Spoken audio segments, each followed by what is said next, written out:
Assalamualaikum warahmatullahi wabarakatuh.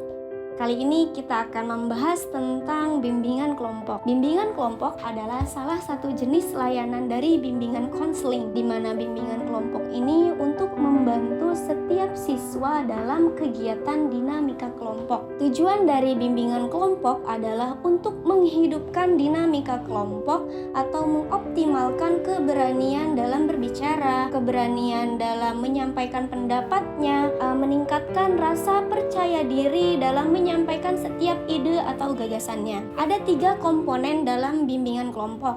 Yang pertama, ketua atau pemimpin kelompok. Ketua atau pemimpin kelompok ini adalah orang yang memahami apa itu bimbingan kelompok, tujuan dari bimbingan kelompok, asas-asas dari bimbingan kelompok, dan pemimpin kelompok ini adalah orang yang mengatur jalannya kegiatan dari bimbingan kelompok ini. Biasanya, orang yang berhak menjadi pemimpin kelompok adalah orang dari bimbingan konseling. Yang kedua, ada anggota kelompok. Menurut Profesor Prayitno, anggota kelompok ini minimal berjumlahkan 7 orang dan maksimal berjumlahkan 15 orang. Nah, kenapa sih nggak bisa seandainya cuma 2 orang saja? Karena ketika hanya 2 orang saja, itu akan membuat salah satu peserta atau anggotanya ini merasa tidak percaya diri bahwa dia itu tidak diperhatikan oleh pemimpin kelompoknya. Kemudian kenapa tidak bisa 3 atau 4 orang? Jika hanya 3 sampai 4 orang saja, itu akan mengakibatkan mereka ini merasa cukup puas terhadap apa yang disampaikan anggota-anggotanya, sehingga ide-idenya ini sangat sedikit. Kemudian kenapa juga sih nggak bisa lebih dari 15 orang? Jika lebih dari 15 orang, ini akan mengakibatkan pemimpin kelompoknya ini hanya memperhatikan dia saja, hanya memperhatikan semisalnya 8 orang saja atau 9 orang saja, sehingga yang lainnya ini ngerasa tidak diperhatikan juga dan ngerasa pendapatnya ini dia tidak diberi kesempatan untuk berbicara. Nah, menurut Profesor Prayitno, untuk anggota kelompok ini relatifnya lebih baik tidak terlalu sedikit dan tidak terlalu banyak. Jadi lebih baiknya anggota kelompok ini berjumlahkan ganjil, karena ketika nanti voting itu akan menghasilkan suara yang tidak akan sama. Kemudian yang ketiga,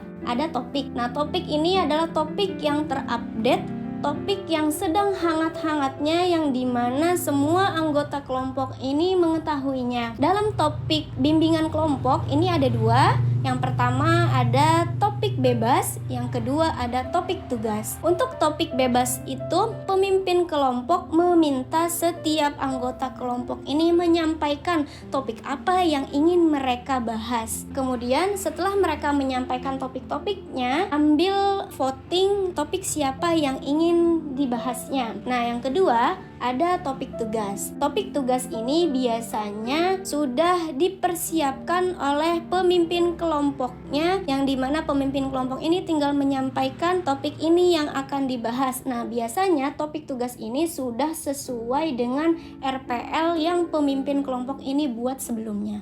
Adapun tahapan-tahapan dalam bimbingan kelompok. Menurut Profesor Prayitno, ada 4 tahapan dalam bimbingan kelompok. Yang pertama, tahap awal. Yang kedua, tahap peralihan atau tahap transisi. Yang ketiga, ada tahap kegiatan. Dan yang keempat, ada tahap akhir. Yang pertama, ada tahap awal. Di tahap awal ini, pemimpin kelompok harus menciptakan suasana keakraban dan suasana kenyamanan bersama anggota kelompoknya. Biasanya, kegiatan di tahap awal ini diawali dengan perkenalan diri masing-masing setiap anggota kelompoknya. Kemudian setelah itu, pemimpin kelompok harus menyampaikan penstrukturan dalam bimbingan kelompok ini. Semisalnya, apa itu bimbingan kelompok, tujuan dari bimbingan kelompok, asas-asas dari bimbingan kelompok, dan pemimpin kelompok harus menyampaikan aturan-aturan dalam kegiatan ini. Setelah itu, pemimpin kelompok juga menyampaikan topik apa yang akan dibahas, topik tugaskah atau topik bebaskah. Kemudian di tahap yang kedua ada tahap transisi atau tahap peralihan, di mana tahap ini pemimpin kelompok meminta kepada anggota kelompok untuk memimpin doanya. Jika anggota kelompok ini tidak ada yang bersedia, maka pemimpin kelompoklah yang langsung memimpin doanya. Setelah itu, pemimpin kelompok mengadakan games kecil-kecilan, di mana games ini untuk keakraban dan mengharmoniskan kegiatan tersebut. Di tahap ketiga, ada tahap kegiatan, di mana tahap ini pemimpin kelompok meminta setiap anggota kelompoknya ini untuk menyampaikan topik-topik yang akan dibahasnya. Satu persatu mereka sampaikan. Setelah semuanya ini menyampaikan, kemudian adakan voting. Nah, dari voting tersebut akan terpilih salah satu topik yang akan mereka bahas pada kegiatan itu. Setelah di voting, kemudian semisalnya yang terpilih ini topiknya dari si B. Nah, pemimpin kelompok ini menanyakan terlebih dahulu kepada B ini, apa sih yang mau kita bahas dalam topik itu? Apa sih yang kita cari dalam topik itu? Apa solusinya yang akan kita berikan dari topik yang sudah dipilih ini? Setelah B ini menyampaikan, kemudian anggota-anggota yang lainnya ini memberikan pendapat kepada topik yang sudah disampaikan oleh si B ini. Nah, setelah mereka menanggapi semuanya, sampai mereka itu menemukan solusinya, menemukan titik terangnya dalam topik permasalahan tersebut. Nah, yang keempat, ini ada tahap akhir. Di tahap akhir ini, pemimpin kelompok meminta anggota kelompok untuk menyimpulkan hasil dari kegiatan bimbingan kelompok yang sudah mereka lakukan. Jika memang tidak ada anggota yang berani untuk menyampaikannya, maka pemimpin kelompoklah yang langsung menyampaikan kesimpulannya. Setelah itu, berikan mereka reward, ucapkan rasa terima kasih kepada mereka, kemudian ajak mereka untuk berkomitmen, kemudian juga ajak mereka untuk menyampaikan kesan dan harapannya setelah mengikuti kegiatan ini. Setelah itu semua dilakukan, pemimpin kelompok menutup dengan membaca hamdalah dan berdoa bersama-sama. Pendekatan-pendekatan yang bisa digunakan dalam bimbingan kelompok. Yang pertama, ada pendekatan psikoanalisa. Pendekatan psikoanalisa ini biasanya dipakai untuk membantu seseorang yang mengalami gangguan mental. Yang kedua, ada pendekatan behavioristik. Pendekatan ini biasanya seseorang yang mengalami atau yang ingin mengentaskan permasalahannya dalam segi perilakunya dan perasaannya. Yang ketiga, ada pendekatan gestalt. Pendekatan gestalt ini biasanya pendekatan yang membantu menyadarkan diri seseorang. Kemudian yang keempat, ada pendekatan realistik. Pendekatan realistik ini biasanya pendekatan yang dimana membicarakan permasalahan soal yang sekarang, tidak menyampurkan permasalahannya dengan yang masa lalunya. Kemudian yang kelima, ada pendekatan humanistik. Pendekatan humanistik ini biasanya dipakai dalam pengentasan permasalahan terhadap isu-isu kehidupannya. Kemudian yang keenam, ada pendekatan client center. Pendekatan client center ini biasanya pengentasan permasalahannya ini berpusat pada kliennya itu sendiri. Kemudian yang ketujuh, ada pendekatan rasional emotif behavior therapy atau yang disebut dengan pendekatan REBT. Nah, di pendekatan REBT ini biasanya mengatasi permasalahan yang berpikirnya itu secara irasional dan rasional. Dan yang kedelapan, bisa menggunakan pendekatan solution focus brief counseling atau yang kita kenal ini sebagai pendekatan SFBC.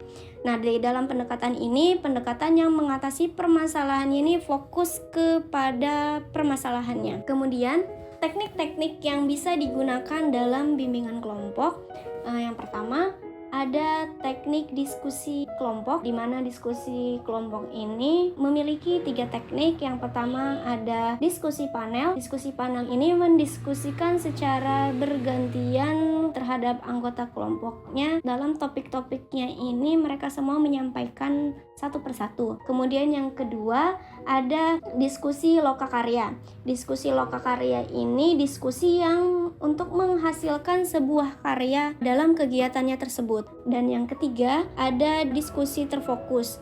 Nah, diskusi fokus ini mereka mendiskusikan fokus terhadap satu permasalahan. Nah, di teknik yang kedua ada teknik role playing atau bermain peran, teknik bermain peran, di mana teknik ini mempunyai dua komponen tekniknya. Yang pertama ada sosiodrama dan yang kedua ada psikodrama. Untuk sosiodrama biasanya dipakai dalam permasalahan yang memiliki permasalahan dengan teman sebayanya. Kemudian untuk yang teknik psikodrama ini dalam permasalahan diri sendirinya, dalam mengentaskan konsep diri dia sendiri. Nah, biasanya mereka di role playing ini memerankan peran-peran mereka. Kemudian di teknik yang ketiga ada teknik homeroom program, di mana teknik ini itu menciptakan suasana seperti di rumah. Nah, biasanya isi permasalahannya ini permasalahan belajar, permasalahan sosial, permasalahan moral, permasalahan perilaku, dan lain sebagainya.